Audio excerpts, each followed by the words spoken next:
Let's talk about return on objective, and I'm going to introduce Daniel Bass. Daniel is our social media traction senior project manager here at Premier Companies. His success with social is endorsed by his incredible relationships with his clients, the folks that he serves. I sometimes refer to Daniel as our senior strategist or our senior thinker. Here's Daniel. Hello. How's everybody doing today? I'm going to kick this off by asking, what is the objective?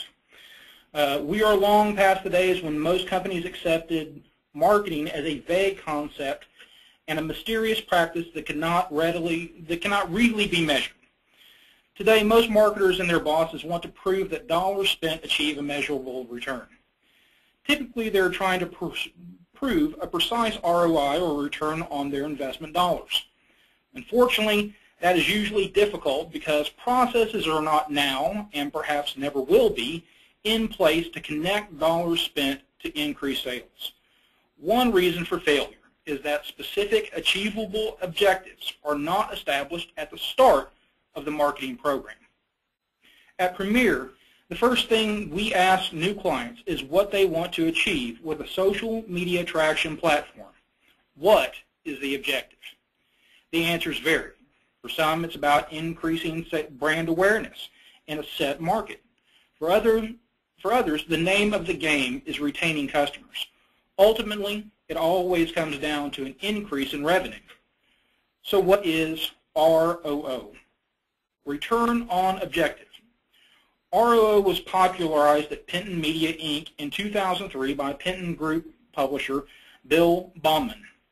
Bill, like the rest of us, grew tired of advertisers constantly barking about less than adequate ROI measures when it was impossible for his team to measure sales lift, at least not without access to the advertiser's customer relationship management databases for tracking purposes. It was at that point that his team put their measurement energy into ROO, which was something that they could define in conjunction with their clients and use to keep both sides accountable. In short, what they asked clients was to define a specific metric both parties could point to and say, this is success. So, are your objectives social? If you've been attending our SMTU classes, you'll have heard us say that relationships equal revenue. The common misconception companies hold regarding social media is that it's just another mass communication vehicle, and they treat it that way, using the same one-way communication tactics they've been using for decades. This is wrong. To understand why, let's go back to the social in social media. If your objectives aren't social in nature, that is, if your intent isn't to build relationships, it's very likely that you're going to fall on your face in the social media world.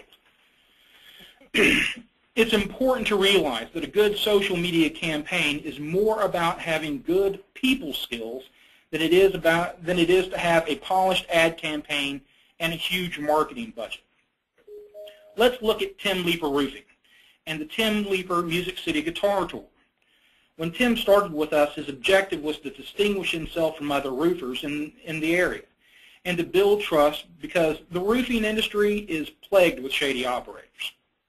The Music City Guitar Tour idea was designed to do this by putting the focus on remarkable people in Nashville and getting them to share what is going on in their lives and what it is they do to give back to the community.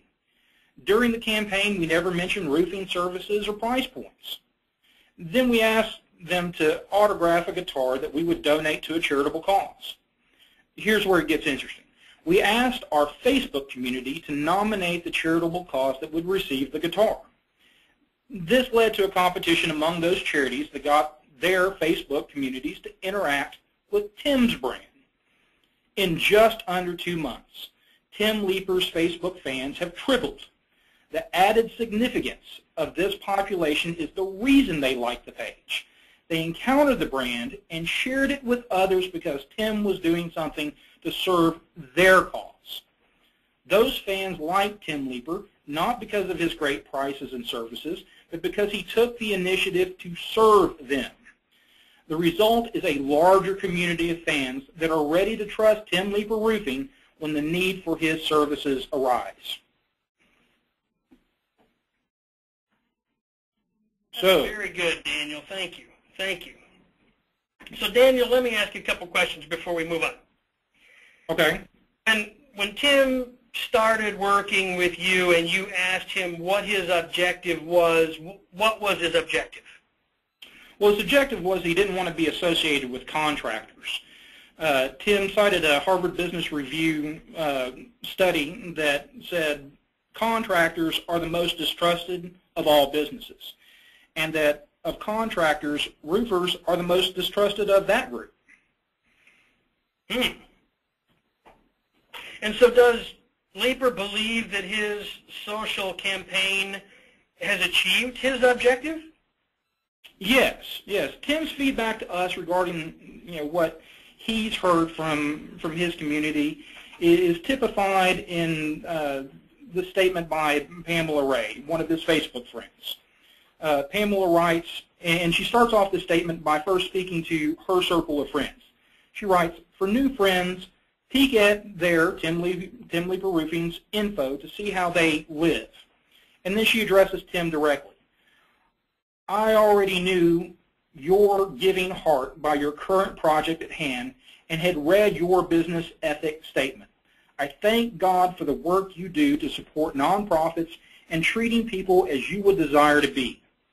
Coming from a family of building contractors," she's been on a few roofs herself, "and been a CFO for a commercial and residential general contractor, she knows the challenges Tim faces." That's wonderful. So that's a comment coming from one of Tim's community. Right. Excellent.